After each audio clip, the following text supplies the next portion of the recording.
झुलुकिया वाला सखी दिल कहले बात चोरे हौलाल झुलुकिया वाला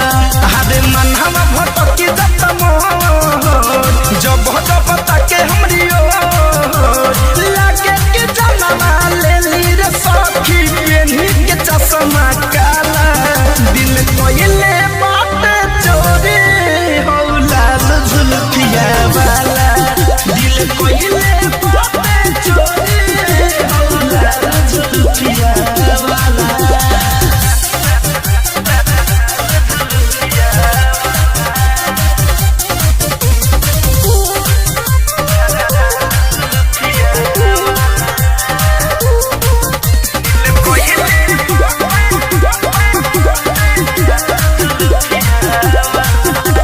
महीना से फेरा में हमारा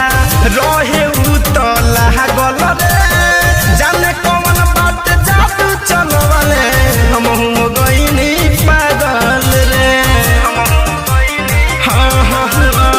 तीन महीना से फेरा में हमारा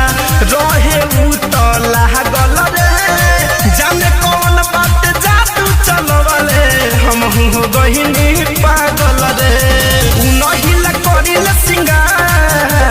पहिला पहिला हवे प्यार बोले में कौनो बतिया ये सखी हमरा से बड़ी शर्माला दिल कहले बाते चोरे हौलाल झुलुकिया वाला दिल कहले बाते चोरे हौलाल झुलुकिया वाला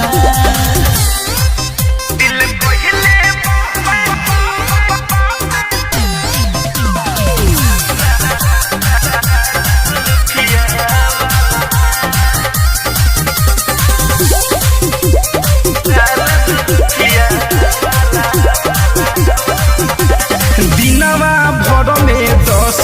चक्कर गाँव में हमारा यारेला धड़कन धनंजय देखिए के हमके प्यार के गीतिया गावेला रे सखी दिनवा भर में 10 चक्कर गाँव में हमारा यारेला धड़कन धनंजय देखिए के हमके प्यार के